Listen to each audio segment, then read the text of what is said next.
Hey everyone, and welcome to Evolve episode 12. So I'm just using this footage to record a voiceover. I wanted to introduce you to the video. My coach and I did a Q&A. We have it all recorded for you guys. However, it is not the best footage. It was recorded outside. There's planes going by. The lighting gets really bad near the end, just in the outro clip. But I just wanted to kind of tell you guys, throw this out there that I'm sorry that it's not the best footage, but I promise the content of the video is really good. So the questions we answered are things like biggest piece of advice for first-time competitors, how did I choose Paul as my coach, things like how does coach deal with people not following their diet, things like that. So there's a lot of really good content in here. I hope you'll watch all the way through, and I promise you guys next time I do an informative video, I will make sure to do it inside with proper lighting, proper sound equipment, and I will not do this again. So please forgive me, but again, I'm posting it because it's such good content that I can't not post it. So thank you guys for understanding. Thank you guys for watching, and I will see you guys for the intro. What's going on, guys? Welcome to my channel. Thank you so much for clicking back on here. We have a very special video planned for you today. We have a question and answer with the coach and the competitor. I posted on my Instagram a picture of us and asked you guys to ask some questions. You all asked amazing questions. There's about 200, I believe. There's so many good ones, but we just have to pick a few, so we're gonna pick a few and address them. While you're watching this video, keep in mind, if we didn't answer your question, it might be on his channel, because we just recorded a ton of questions for his channel. So after you watch this, click the first link in the bio and you can watch his video from there. And make sure to subscribe. He puts out a lot of really good informative videos and they're really helpful. I actually watch them during cardio sometimes. Thank you. I watch your videos too. Oh, hey, thanks. So Lexa Lifts asks, she said, I love you too. Why did you choose him as a coach over other options? What background experience does he have in coaching? I would love to have him as a coach someday. What are you waiting for? Well, thank you for loving us both. Yes.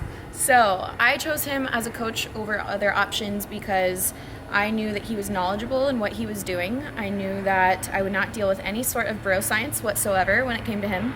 When I had questions, he would answer it with actual, there's background and education behind it, not oh, do this because I said so, or do this because it works. That's what everyone does. Right, he gives actual explanations. He's always been able to answer my questions with an actual explanation that makes sense, is based in science. So I've always been able to trust him really well, but I chose him mainly because I needed someone that could make adjustments to my macros, and I needed someone that did flexible dieting. I needed someone with the same philosophies that I have, and in my opinion, he's one of the best for that. So it was pretty clear to choose him.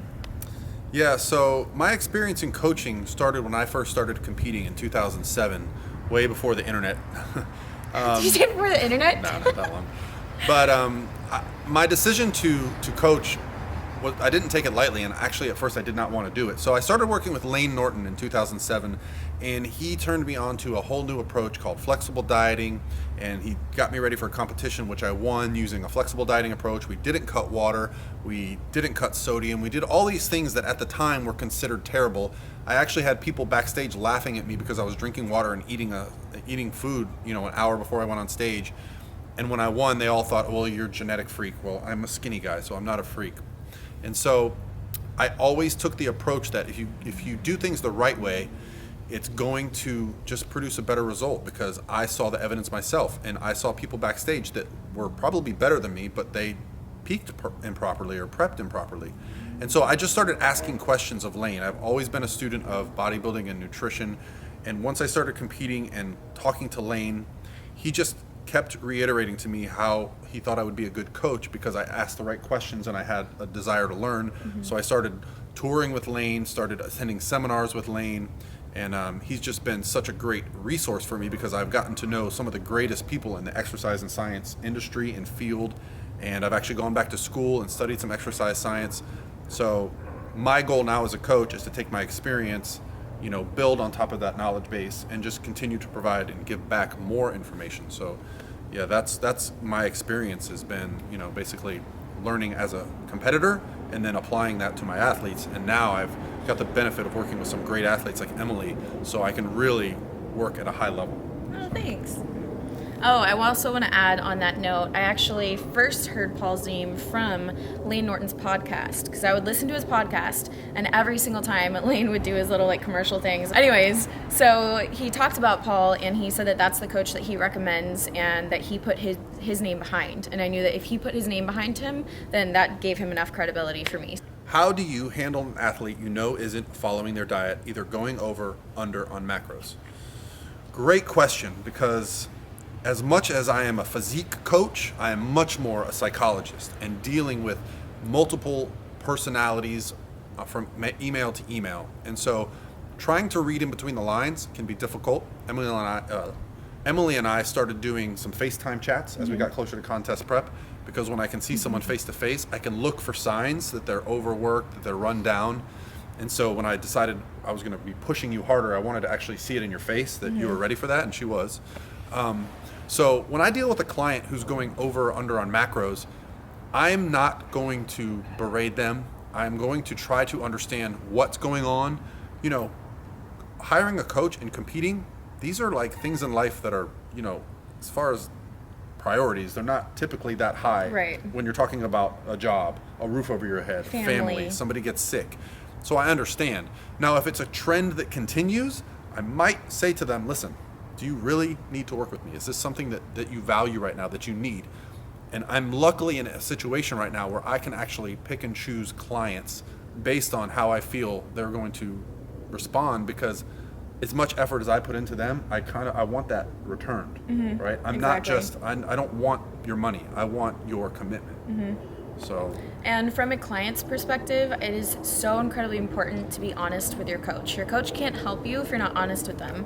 A lot of clients expect their coaches to be able to read their minds through emails, like read between the lines. Yeah. And it's not always that simple. If you say everything's great, here's my check-in, here's my weight, how are they going to know that you're struggling, or how are they going to know that you binged last night? You know what I mean? So if you're struggling, like really struggling like that, you need to just come clean and tell your coach, because they'll be able to help you so much sooner, and hopefully be able to diminish any sort of extra struggle that you're going through. Yeah, and that's why I don't like to berate a client, because I don't want them to fear me in any way. I don't judge anything that anyone does. Like I said, I'm a luxury to have a coach. So I try to send prodding questions and get a response back and judge based on that. If we need to have a discussion on the phone, on Skype, whatever it may be. But if someone's going off their macros and they're paying me, ultimately, like, I get a lot of credit for some success that Emily's had. I don't do anything other than give her a blueprint. If she doesn't go in the gym a lot more than he and thinks. bust her ass and hit her numbers on the daily, then I didn't do anything. So at the end of the day, it comes down to the client putting in the work. It doesn't matter how much they paid me or how good of a coach I am. It's all on the client to do the work day in and day out. For sure. All right, so this question comes from Jordan. What is the biggest piece of advice you would give someone competing for the first time? And so I'll give my advice, and then I want to hear what yours is. So have it in your head, don't copy. My biggest piece of advice for someone competing for the first time, it's something that I did when I decided to compete. Go to a competition. Find one that's local to you. Go watch it. I had a lot of misconceptions about what competing was like, and going to a competition confirmed, like, hey, it gave me some confidence. Like, I can do this. What I see on stage is not unattainable, and it also gave me a goal to shoot for. So the first time I ever went to a competition, I did the same competition a year later. Oh, that's cool. Yeah, so I had it in my mind the whole year. And let me tell you something. My training, my diet, my focus started to improve. It wasn't the next day I was perfect, but it was like this gradual sharpening. And then once prep started, you didn't know me if you weren't dealing with my prep. That's it was awesome. focus. So I'm a very competitive person by nature. Not everyone has to be that competitive, but going to a competition, seeing what people look like on stage, seeing what division you might like. Do you like the way the bikini girls pose? Do you prefer the figure? Do you like bodybuilding? Getting all of this and seeing this can help your decision on when you want to compete, what organization you want to compete in. Do you want to do drug tested? Do you want to do NPC? Do you want to be Miss Bikini Olympia? All of this is helped by just attending a show and trying to understand what it looks like. Why do they wear the funny tans? So I think that's a great piece of advice. I wish someone had told me that when I decided to compete, because I literally didn't even know what posing was. They're like, oh yeah, you just go up there and pose. I was like, okay, do I flex or something? And they're like, no, you should just put your hand on your hip. So what do you think is your piece of advice for someone that's going to compete for the first time? My piece of advice is the amount of time that you spend preparing for this show compared to show day is insane. You spend so much time preparing for it every single day, day in and day out. It needs to be something that you enjoy. You have to learn to enjoy the process. Learn to love every single step along the way. That doesn't mean that it's always rainbows and butterflies. You're going to have hard days. You're going to have days where you're being tempted by things, or things aren't going your way, or it's just a hard day in general, and dieting's making it even harder. And I think it's important to push yourself past that and to show yourself and prove to yourself that you can do it. You can have that dedication. But don't forget to enjoy it along the way, because if you do all of that work and you're not enjoying it and you're hating your life and you're being negative and you're finding yourself in that negative mode, by the time you get to show day, what did you do all that for? And you may or may not place, you don't know. So you have to learn when you go up there that you just accomplished this amazing thing. So you have to feel that inside. You have to just be proud of yourself no matter what.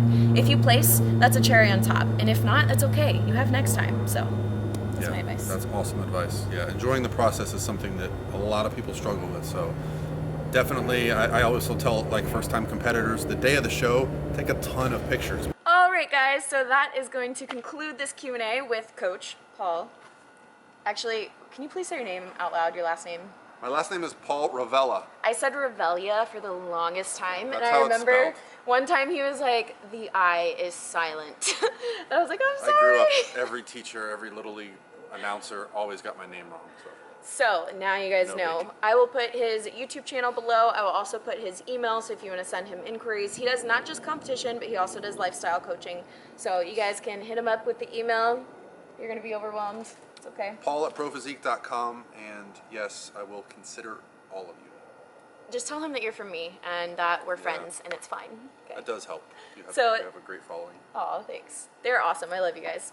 Anyways, thank you so much for joining us on this video. We hope to see you guys in another video soon, and I'll see you guys next time. Hopefully we see some of you guys at the Promenade tonight, even though this video is after, and then maybe at the LA Fit Expo, and then if not there, maybe at the Arnold. Yeah. And then who knows from there? Maybe she's going to do a pro show this year. Maybe not. You all know I am. Bye.